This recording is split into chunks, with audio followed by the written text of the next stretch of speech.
আপনারাও পেয়েছেন আপনাদের মনের মতন জীবনসঙ্গী শুধুমাত্র মাই সোলমেট ম্যাট্রিমনিতে। খুঁজে নিন তাকে যে বোঝে আপনাকে। আপনারাও আপনাদের পছন্দের জীবনসঙ্গী খুঁজে নিতে অবশ্যই লগ ইন করুন mysoulmate.co.in অথবা প্লে স্টোর থেকে ডাউনলোড করুন মাই সোলমেট ম্যাট্রিমোনিয়া। খুঁজে নিন তাকে যে বোঝে আপনাকে। নমস্কার, সর্ববিষয় জ্যোতিষ অনুষ্ঠানে আপনাদের সবাইকে অনেক অনেক স্বাগত জানাচ্ছি এবং অবশ্যই মাই সোলমেট দিয়েই আমরা অনুষ্ঠানে প্রবেশ করলাম। বেশ কয়েকটা ফোন এসছে কদিন ধরে এই বিয়ে সংক্রান্ত সমস্যা নিয়ে, যতবারই মাই সোলমেটের প্রসঙ্গে উঠে আসে। তার কারণ হচ্ছে একটা চিন্তাভাবনা নিয়ে এগিয়ে চলা, যে ডিভোর্সবিহীন একটা জীবনযাত্রা যদি তৈরি করা যায়, এটা লড়াই বলা যেতে পারে। মাই সোলমেট সেভাবে এগোচ্ছে এবং অবশ্যই সর্ববিষয় জ্যোতিষ মানেই সব বিষয় নিয়ে আমাদের থাকবে আলোচনা। সঙ্গে কৌশিক ডিকাশ্যপ, অনেক স্বাগত দাদাকে আমাদের অনুষ্ঠানে আসার জন্য। নমস্কার, সকলকে আমার আন্তরিক প্রীতি, শুভেচ্ছা, অভিনন্দন, বড়দের আমার শ্রদ্ধা এবং প্রণাম জানিয়ে আজকের অনুষ্ঠান শুরু করছি। সর্ববিষয় নিয়েই তো কথা বলার থাকে, তাই বলার চেষ্টাই করি। আসলে দিদি, মাই সোলমেটটার কথা প্রসঙ্গক্রমে ফিরেই আসে আমাদের আলাপ আলোচনায়। শুধু আমরা ফেরাই ইচ্ছা করে তা তো না, যেরকম কলাররা আসেন তারা যেরকম চাহিদা করেন, জানতে চান, সেই অনুযায়ী আসে। তার কারণ হচ্ছে জীবনে চলার ক্ষেত্রে দেখুন, আমরা যদি তিনটে ভাগে যদি জীবনটাকে ভাগ করে নিই, প্রাথমিক পর্যায়ে বেড়ে ওঠা, তার সঙ্গে শিক্ষা দীক্ষা গ্রহণ করা, মানে পিলারটা গঠন করা হলো জীবনের।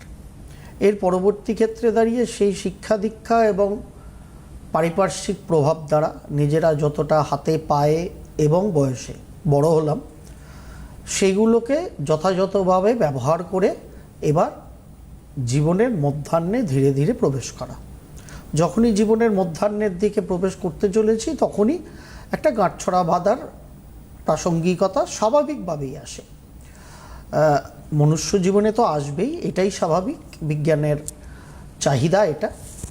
মনুষ্যত্বর জীবের ক্ষেত্রেও কিন্তু তাদের যে লাইফ সাইকেল সেই অনুযায়ী আসে, এটা আমরা, তাই না? আপনার আমার বাড়িতে পোষ্যগুলোকে খেয়াল করলেও দেখি। তার কারণ তারা তাদের লাইফ সাইকেল অনুযায়ী প্রকৃতি সেইভাবে তাদের টিউন করে রেখেছেন। আপনি আমি মনুষ্য জনিতে আছি, মানুষ হিসেবে আছি। আমার আপনার মনুষ্য জনির যে লাইফ সাইকেল, সেই অনুযায়ী প্রকৃতি আপনাকে আমাকে টিউন করে রেখেছেন। তার কারণ আপনার আমার বডিটা কেমিক্যাল। সুতরাং জীবনের মধ্যাহ্নে পৌঁছানোর সময় সময় আমাদের একটা যুগলবন্দি বাঁধার ইচ্ছা, তাগিদ, প্রয়োজন, যে যা খুশি ভাষাতে আমরা পর্যবসিত করি, বিষয়টা অতি স্বাভাবিক একটা ঘটনা। সকলের জীবনেই কি একটা পার্টনারশিপ জোটে না? জোটে না বলেই না আমরা রতন টাটার প্রসঙ্গ টানি। তার কারণ ব্যতিক্রম রুলসকেই প্রমাণ করে, এটা বিজ্ঞানেরই কথা। এবং ব্যতিক্রম না থাকলে, এবং সবসময় দেখবেন যে কোনো ক্ষেত্রে ব্যতিক্রম কিন্তু বেশ বড় বড় মহান মানুষেরাই হয়। এটা আমি দেখেছি যে কোনো পার্সপেক্টিভে সাধারণভাবে। তা যার ফলে সেরকম আমরা কখনো রতন টাটাকে টানি, কখনো আমরা লতা মঙ্গেশকরকে টানি। তার কারণ স্বাভাবিক, এটা হবে, কিন্তু তারাই আবার শেষ নয়।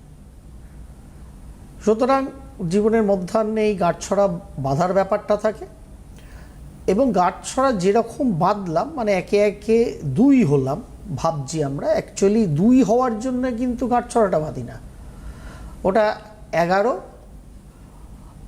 অ্যাকচুয়ালি 11 হওয়ার জন্য বাঁধি। কারণ ওখান থেকে তো প্রোডাক্টিভিটিটা শুরু হয় না, সুতরাং ওটা মাল্টিপ্লাই হতে থাকবে। সুতরাং ওখানে 1+1 হয় না, ওটা ইনটু হয় প্র্যাকটিক্যালি। সেইখানে বোঝাপড়া সক্ষতার একটা প্রয়োজনীয়তা অবশ্যম্ভাবী আসে। কারণ সঠিক বোঝাপড়া আপনাকে আমাকে যে কোনো ক্ষেত্রে বিশ্বাসযোগ্যতা দেয়। ধরুন এই আগামী সপ্তাহের বোধহয় মোস্ট প্রবাবলি সোমবার থেকেই তো আমাদের বোর্ডের বোধহয় মাধ্যমিক পরীক্ষা শুরু, তাই না? সেই ছাত্রছাত্রী যারা পরীক্ষা দেবেন এবছর, সকলের জন্যই শুভকামনা আমরা আমাদের তরফ থেকে তো অবশ্যই জানিয়ে রাখলাম আগাম। সেই ছাত্রছাত্রী সব সব থেকে ভালো পরীক্ষা দেবে যার নিজের ওপরে অগাধ বিশ্বাস আছে। এই বিশ্বাসটা তার কোত্থেকে এসছে? এই বিশ্বাসটা তার এসছে সে যে পড়াশোনাগুলো করেছে সব সাবজেক্টে, তার যা যা সাবজেক্ট আছে সবকটাতেই 10-এ 10-এর মতো তার কিন্তু নেয়ার ক্যাপাসিটি নেই, দরকারও নেই, কিন্তু ওভারঅল একটা সে তার ওই সাবজেক্টগুলোকে যেভাবে বুঝে যদি সঠিকভাবে গ্রহণ করে থাকে সেই গ্রহণটা কিন্তু তাদের কেবল মস্তিষ্ক আর মনে ঢোকেনি, প্রত্যেকটা কোষে কোষে। আমরা বলি না, আগে আমাদের মামাসি পিসিরা খুব বলতো, বাবা দুষ্টুমিটা তো রন্ধ্রে রন্ধ্রে ঢুকে গেছে। দিদিও হয়তো ছোট্টবেলায় ছেলেদের খুব বলেছে কথাটা, তাই না? ও রন্ধ্রে রন্ধ্রে দুষ্টুমি ঢুকে গেছে তোদের, বদমাইশি আর তোদের যাবে না। ঠিক সেই ছাত্রছাত্রীরাই আগামী সোমবারের পরীক্ষায় দুর্দান্ত আত্মবিশ্বাসের সঙ্গে যে দেবে, যারা ওই পড়াশোনাটা যতটা তারা করতে পেরেছে নিজেদের মতো সেটা যথাযথ বুঝে নিজেদের রন্ধ্রে রন্ধ্রে ঢুকিয়ে নিয়েছে। ওই যে ঢুকিয়ে নিয়েছে, ওই অ্যাবজর্বেশনটা হয়েছে, সেটা তাদের আত্মবিশ্বাস তৈরি করে দিয়েছে। সুতরাং সামনের সোমবার বিখ্যাত সিঙ্গুর আন্দোলন নিয়ে কোনো, আমি জানি না কোন সাবজেক্ট আছে সোমবার, ওটা তো আবার আসবেই কোথাও একটা আর কি, সেটা নিয়ে সেই বিখ্যাত সিঙ্গুর আন্দোলনের বিখ্যাত পার্থ চ্যাটার্জিকে নিয়ে কোনো প্রশ্ন আসবে কি না সেটা আমার জানা নেই, কিন্তু সে যেভাবে সেটা আত্মস্থ করেছে সেটা ঠিক সে লিখে দেবে, সেই কনফিডেন্সটা সেই ছাত্র বা ছাত্রীর আছে। তার কারণ সে যে পড়াশোনাটা করেছে সেই পড়াশোনাটা সে বুঝে করেছে, তাই তার আত্মবিশ্বাস বেড়েছে। এবং যখনই তার নিজের আত্মবিশ্বাস বেড়েছে সে যে ঘটনাটা ঘটাবে সেটা পজিটিভ ঘটাবে, সিম্পল। ঠিক আমাদের সুস্থ দাম্পত্য জীবনেও ব্যাপারটা তাই। দুজনের লাইফ পার্টনারের মধ্যে যদি বোঝাপড়া ভালো হয় তাহলে দুজনের মধ্যে বিশ্বাসযোগ্যতা ক্রমাগত বাড়তে থাকে, কারণ একজন অপরজনকে অ্যাবজর্ব করছে, অপরজন আরেকজনকে অ্যাবজর্ব করছে, সুতরাং বন্ডিং তৈরি হচ্ছে, বোঝাপড়া বাড়ছে। তো এই বোঝাপড়া বাড়ার সঙ্গে সঙ্গে কী হচ্ছে, দুজনের মধ্যে আত্মবিশ্বাস বেড়ে যাচ্ছে, কারণ আমি আমার পার্টনারকে বুঝি, আমার পার্টনারও আমাকে বোঝে, অতএব দুজনেই কনফিডেন্ট অপোনেন্টের সাপেক্ষে। তাহলে সেই বৈবাহিক দাম্পত্য জীবনটা কখনো কালো কোট পরা মানুষগুলোর চেম্বার হয়ে ওই বড় বড় কালো কোট পরা ওই বিচারালয়ে হাতুড়ি ঠক ঠক করা মানুষগুলোর সামনে গিয়ে দাঁড়াবে? জীবনে একসাথে থাকতে চাই না বলে দাঁড়াবে না। সুতরাং বোঝাপড়া আমরা জীবনের শুরু থেকেই শুরু করি, কিন্তু এই যে স্টুডেন্টরা সোমবার মাধ্যমিক দেওয়া শুরু করবে আমাদের ওয়েস্ট বেঙ্গল বোর্ডের, যারা বুঝে পড়াশোনা করেছে, সবসময় আমাদের শিক্ষকরা পিতামাতারা বলতো, যা পড়াশোনা করছিস বুঝে কর, চিৎকার করে খালি পড়ছিস, বুঝছিস, বুঝে কর, কথাটা বলতো তখন, ঠিক না? কেউই পাত্তা দিইনি, আমিও দিইনি, দিদিও দেয়নি। আমরা আবার যখন আমাদের সন্তানদের বলি তারাও দিচ্ছে না, তারা আবার যখন আমাদের স্টেজে যাবে বুঝতে পারবে কি বলছিলাম আমরা যেরকম আজকে এসে খুব জ্ঞানের কথা বলছি, বুঝতে পেরেছি তখন বাবা মা বা শিক্ষকরা কি বলতেন। আসলে বোঝাপড়াটা অলওয়েজ লাগে, ওই বোঝাপড়াটাই আমাদের আত্মবিশ্বাস তৈরি করে। যে কোনো ক্ষেত্রে আপনি শিক্ষা দীক্ষা যা খুশি গ্রহণ করুন, যা খুশি, সেটা যদি বুঝে করে থাকেন ওটাকে আপনি ব্যবহার করতেই পারবেন। কারণ দেখুন, আপনি খুব ভালো ইতিহাস জানেন, কিংবা ধরে নিন আপনি খুব ভালো ইতিহাসেরও আরেকটু প্রাগৈতিহাসিক যুগে ঢুকে যান, আপনি খুব ভালো অ্যানথ্রোপোলজি জানেন। এবার কোনো এআই মডেলের ওই সংক্রান্ত যাবতীয় ডেটা তাকে পড়াতে হবে, তা সেটা কি কোনো, যে ওই এআই মডেলটা তৈরি করেছে সে ওইটা পারবে? তার তো জানা নেই, অ্যানথ্রোপোলজি বা হিস্ট্রি সম্বন্ধে এত কিছু তার জ্ঞানবিদ্যা নেই। সুতরাং যারা এই সাবজেক্টগুলো জানে সেই মানুষগুলোকেই এই যে মানুষটি এআই মডেলটি তৈরি করলো তাকে কিন্তু ডাকতে হবে যে একটু এসে প্লিজ আমার এই মডেলটাকে না আপনারা একটুখানি ভাবুন, এটা আপনাদের স্টুডেন্ট, আপনারা একটু পড়াশোনা করিয়ে দিন একে। সুতরাং বিভিন্ন সাবজেক্টেরই দাম তো আছে এআই এর কাছে, বিভিন্ন কেন, সব সাবজেক্টের দাম আছে। সুতরাং রবীন্দ্রনাথের কবিতা, রবীন্দ্রনাথের লেখা, রবীন্দ্রনাথের সঙ্গীত, তার যে চর্চা, তার যে রাবেন্দ্রিক ধারা বা অরাবেন্দ্রিক ধারা, এই ধারণাগুলো যদি এআই মডেলকে বোঝানো না হয়, সে 5 বছর বাদে গিয়ে আপনাকে আমাকে বলতে পারবে কোনো রবীন্দ্রসঙ্গীতের প্রশ্নের এগেনস্টে? গান নয়, দিদিকে মাঝে মধ্যে নাকি শোনায় জিপিটি, আমি সেই গান শোনানোর কথা বলছি না, কিন্তু প্রপার উত্তর কি দিতে পারবে? তাহলে ওই এআই মডেলটাকে ফিট করতে গেলে তো ওইগুলো জানে এরকম মানুষেরই প্রয়োজন, আমার তো তাই মনে হয়। সুতরাং প্রয়োজন সবার, সবাইকে আছে। এই পৃথিবীতে প্রয়োজন নেই এরকম কোনো সাবজেক্টই নেই, আমাদের সবার সবাইকে প্রয়োজন আছে। বাট যেটা আমরা নিচ্ছি, যেটা আমরা করছি, সেটা সঠিকভাবে বুঝে করতে হবে। আমরা কি পড়াশোনা করছি? সবারই অঙ্ক ভাল লাগবে? লাগবে না। সবারই ইংরেজি ভাল লাগবে? লাগবে না। সকলেরই বাংলা ভাল লাগবে? লাগবে না। তো কি হয়েছে? কিন্তু পাস করার মতো নাম্বারটা ওগুলোর তুলে ফেলতে হবে। সঙ্গে পড়াশোনাটা একদম করতে ভাল লাগছে না, অনেক সময় হয়। আমার ছেলেটা না খালি খেলা খেলা খেলা খেলা খেলা। আজকে দিদির ছেলেরা যদি পড়াশোনা না করতো, দিদির কর্তার যথেষ্ট ইনভেস্টমেন্ট হচ্ছে, তারা পড়াশোনা করছে বলে, কারণ তারা উচ্চ বিদ্যার দিকে গেছে, এবার পয়সা লাগছে, তারা রোজগার করছে, মাথার ঘাম পায়ে ফেলছে, কারণ সন্তানদের আলটিমেট শিক্ষিত করতে হবে, মানুষ করতে হবে। না তারা কত কমাবে সেটা তাদের ক্যালিবার, সেটা দিদিরা জানেন না, কর্তা গিন্নি কী করেই বা জানবেন, কিন্তু তাদের দায়িত্ব থেকে তারা সেটা করছেন, মাথার ঘাম পায়ে ফেলা অর্থ তাদের পেছনে ইনভেস্ট করছেন, এর বাইরে কিছু করারও নেই।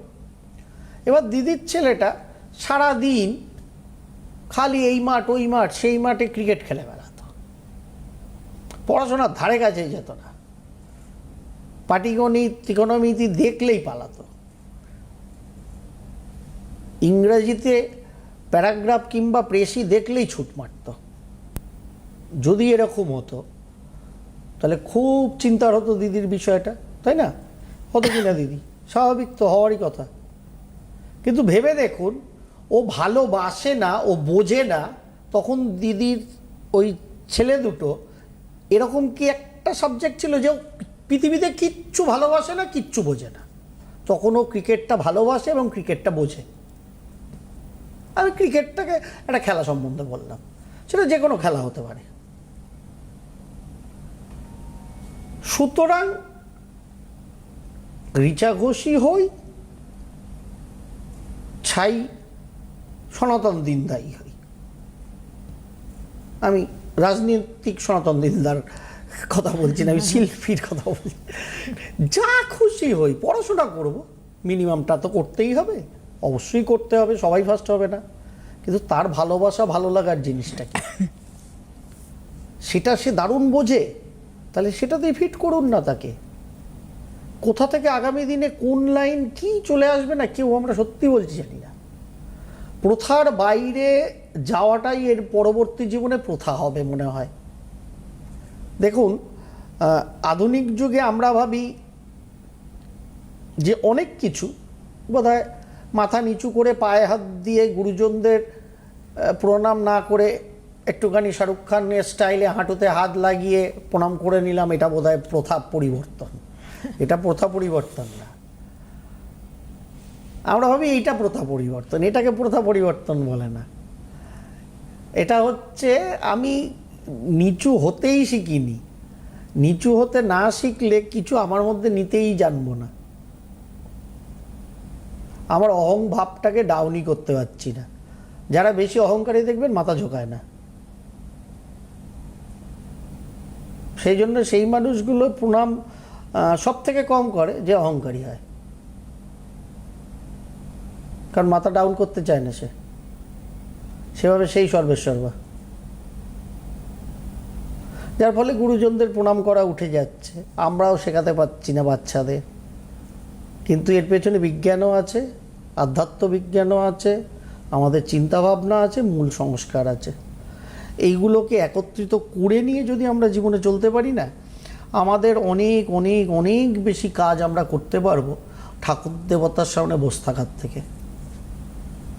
ভারতবর্ষের সব থেকে যেটা নষ্ট হয়েছে 15ই আগস্ট 1947 সালে রাত 12টায় স্বাধীনতাটা গ্রহণ করার ফলে, যদি ওটা 48 সালে দেয়া হতো হয়তো এটার কিছু পরিবর্তন হয়ে যেত, কিন্তু ব্যাটার ছেলে মাউন্ট ব্যাটেন নিজের স্বার্থসিদ্ধির জন্য যেটা করেনি, বলেছিলাম না 15ই আগস্টে গত বছর অনুষ্ঠানে, শাম্ভবী অ্যাস্ট্রোয় আছে, সিটিভিএন পর্দাতেও আছে। যাই হোক, সেটা নিতে গিয়ে আমরা যেটা লস করেছি ভয়ঙ্কর ভারতীয়রা, সেটা হচ্ছে আমরা আমাদের কালচারাল হেরিটেজটাকে লস করে ফেলেছি। তার কারণ স্বাধীন ভারতের জন্ম ছকটাতেই তার প্রমাণ আছে, যেখানে আমরা কালচারাল হেরিটেজ লস করেছি। যার ফলে আমাদের সবার আগে ফেরানো উচিত কালচারাল হেরিটেজ। কালচারাল হেরিটেজ মানে এই না হিন্দু মুসলিম খ্রিস্টান, মূল সংস্কার। সব ধর্মে, সব জাতিতে, সব ক্ষেত্রে সারা ভারতে আসমুদ্র হিমাচল একটা সংস্কার চলে। ওই সংস্কারটা কিন্তু সব ধর্ম সব জাতিতেই আজকে বিলুপ্তির পথে, যার ফলে আমরা এত চটজলদি খাবার খেতে ভালোবাসি। বিরিয়ানি সব থেকে দিদির ছেলে কিংবা আমার মেয়ের প্রিয় খাদ্য, তার কারণ ওদের মধ্যে কালচারাল ফুড সব কিছু নেগেটিভ ইনভেশন হচ্ছে, যেটাকে আমি দিদি বা আমাদের মতো আপনারা আটকাতে পারছি না। আমরা দোষ দিয়ে দিচ্ছি, তোদের দ্বারা কিচ্ছু হবে না, তোরা বেশি বুঝিস, আধুনিক যুগের লোক, gen Z, X, Y, Z, alpha, beta, gamma, কত কি, কিচ্ছু না। সারা পৃথিবীর ইতিহাসে সব সময় যুগ পরিবর্তনের সঙ্গে সঙ্গে প্রত্যেক 60 ইয়ার্সের মধ্যে 20 ইয়ার্স অনওয়ার্ডস একটা করে জেনারেশন গ্যাপ হয়। প্রত্যেক 60 ইয়ার্স একটা সাইকেল থাকে, একটা যুগ চলে। আমরা যেরকম এখন আর্দি 60 ইয়ার্স সাইকেলে আছি, যেটা 2020 থেকে শনি বৃহস্পতি মকরে একত্রিত হওয়া থেকে শুরু হয়েছিল। তার আগে আমরা চলছিলাম, যখন আমাদের প্রচুর প্রোডাক্টিভিটি চলছিল সারা ওয়ার্ল্ড ওয়াইড, আমরা চলছিলাম ফায়ারি এজে 60 ইয়ার্সের, তার আগের 60 বছর, যেটা 80 টু 2020 চলেছিল। এবারে 60 বছরের মধ্যে 3 কুড়িং 60, 20 করে 3টে ভাগ হয়। প্রত্যেক 20 বছর অন্তর একটা জেনারেশন গ্যাপ আসে। সুতরাং জেনারেশন গ্যাপটা কোনো নতুন বিষয়ই না, আর এটা গ্যাপই নয়, এটা গ্রহগত শিফটিং। সর্ব বিষয়ে রিয়েলি জ্যোতিষশাস্ত্র আছে। হ্যাঁ, যদি এখন অমাবস্যা পূর্ণিমা ছাড়া আর কিছুতে জ্যোতিষশাস্ত্র নেই, আর মাঘী পূর্ণিমায় এই করলে, আর এরপরে ফাল্গুনী পূর্ণিমায় এই রঙের দোল খেললে এই রাশির লোকের লটারি পাবো, এই ভাবনা নিয়ে আপনারা জ্যোতিষশাস্ত্র ভাবেন ওগুলোকে, তাহলে বাংলার যা অবস্থা, বাঙালির সেই অবস্থা হওয়াই ঠিক। আমার তাতে কোনো আপত্তি নেই। কৌশিক-ডি কাশ্যপের সেটা হচ্ছে না, হবেও না। কৌশিক-ডি কাশ্যপের কাছে আসা মানুষদেরও সেটা হচ্ছে না, আগামীতেও হবে না, এই গ্যারেন্টি কৌশিক-ডি কাশ্যপের। এবং কৌশিক-ডি কাশ্যপ যতটুকুনি অ্যাস্ট্রোলজি সংখ্যাতত্ত্বের জানে তার উপর। এবার আপনারা কোথায় থাকবেন, গলার স্বরে না আকাশের স্বরে, সেটা আপনাদের ব্যাপার। হাতে পায়ে নাকে চোখে সংখ্যা লেখাও দেখলাম, কখনো গলার স্বর শুনি, কখনো এরপরে দেখবো পেটে গুরুম গুরুম গুরুম গুরুম করাতে হয়তো কেউ কপাল বলে দিচ্ছে। গ্রহকে সরিয়ে দিতেও দেখেছি, দিদিও দেখেছেন। অফলাইনে আমি নাই দিদিকে জিজ্ঞেস করবো, দিদি কে সরাতো বলুন তো গ্রহকে এক ঘর থেকে আরেক ঘরে। অনেক কিছু দেখলাম এই 20 বছরে। এই যে যুগের শিফটিং, অ্যাকচুয়ালি দিদি তো মোটামুটিভাবে একটা যুগ পরিবর্তনে পড়ে আছেন, এখানে একটা যুগের পরিবর্তনের একটা পার্টে। সুতরাং দিদি আগের যুগের জ্যোতিষদের সাথে বসা মানুষ হয়ে গেছেন। কেউ অনেকক্ষণ ধরে মনে আছে দেবাশিস দা আমাদের মাত্র 2 মিনিট দেখাচ্ছেন, খুব উনি রাগ করবেন, তাড়াতাড়ি হ্যালো করুন। হ্যালো, হ্যালো, হ্যাঁ নমস্কার, কে বলছেন? সরি সরি সরি হ্যাঁ, সরি, আমি ডানকুনি থেকে বলছি। বলে ফেলুন কার কার জন্য? সম্বন্ধে? আমার মেয়ের মেয়ের সম্বন্ধে। নাম, মেয়ের নাম Priyanka Banerjee. Date of birth? 14/4/2003। 14/4 হ্যাঁ 2003। হ্যাঁ, ভেরি গুড। সময়? 4:28 বিকেল। কোথায়? পড়াশোনা শেষ হয়ে গেছে? কলকাতা। না, এমবিএ করছে। কোথায়? এমবিএ করছে আইআইএস ডব্লিউবিএম থেকে করছে, আর এটা ফাইনাল ইয়ার, বেশ। মে মাসে কমপ্লিট হবে। বাঁচা গেছে। কি কন্যা লগ্ন সিংহ রাশি, কি ওর স্পেশালাইজেশন কি? এইচআর। এইচআর? হ্যাঁ। বেশ। এই ক্যাম্পাসিং হয়েছে? না, এখনো মানে ওই একটা দুটো হচ্ছে, হুম, এরকম ব্যাপার, এখনো পাইনি ক্যাম্পাসিং এ কিছু। বেশ। সে পায়নি, চিন্তিত হওয়ার কিছু নেই, পেয়ে যাবে, পেয়ে যাবে। ভালো করে করতে বলুন, অসুবিধা কিছু নেই। জন্মছক কর্মের জন্য অতি অতি অতি ভালো। শরীরটাকে খালি ঠিক রাখতে বলবেন দয়া করে, ঠিক আছে? আচ্ছা। বাইরের খাদ্য খাবার দয়া করে খেতে না করবেন, যত হালকা পাতলা খাওয়া যায় তত ওর জন্য মঙ্গলের। জন্মছক ভালো, রোজগারের ক্ষেত্র যথেষ্ট ভালো। আশা করছি আমি এই বছরের জুন মাস অনওয়ার্ডস ওর একটা ভালো চাকরি দিয়ে ও জীবন শুরু করবে, এই বছরের জুন মাস অনওয়ার্ডস, ঠিক আছে? জন্মছক ভালো, কর্মের জন্য অতি ভালো। ভবিষ্যতে রাজ্যের বাইরে দেশের মধ্যে ও যেখানে চাকরি পাবে সেখানেই নিয়ে যেন চলে যায়। 20 ফেব্রুয়ারি 2026 থেকে মোটামুটিভাবে ওর রাহুর দশা লাগছে, ভাগ্যস্থানে তুঙ্গি রাহু বসে আছে ভারতবর্ষের মতো, দারুণ ফল দেবে, কোনো চিন্তিত হওয়ার কিছু নেই। হ্যাঁ, কি যেন একটা বলছিলেন? নেই মানে আর। আচ্ছা, আর তোর সময় এমনি শেষ সময় ভালো, সম্বন্ধে? অসুবিধার কিছু নেই, ফ্যান্টাস্টিক। এইচআর রিলেটেড লাইনও ওর জন্য ঠিক আছে, ভালো মাস্টার মশাই মানে আর কি ভালো ম্যানেজার হবে, ওখানে চিন্তিত হওয়ার কিছু নেই। খালি মেজাজটা ঠিক রাখতে হবে, পেটটা ঠিক রাখতে হবে, আর ফিমেল ডিজিজ যেন না হয় এটা মাথায় রাখতে হবে। জল ফল শাক পাতা বেশি খেতে বলবেন। অবশ্যই আজকে আর হাতে সময় নেই, দেখা হবে খর্দার চেম্বারে, দাদার সঙ্গে অবশ্যই অপেক্ষায় থাকবেন। হ্যাঁ, মনে দুর্গাপুর করবেন। বর্ধমান কিন্তু 4 এবং বুকিং অন 5 আছে, 4 আর 5। একদম। ধন্যবাদ দাদাকে, ধন্যবাদ আপনাদের জানাই, নমস্কার।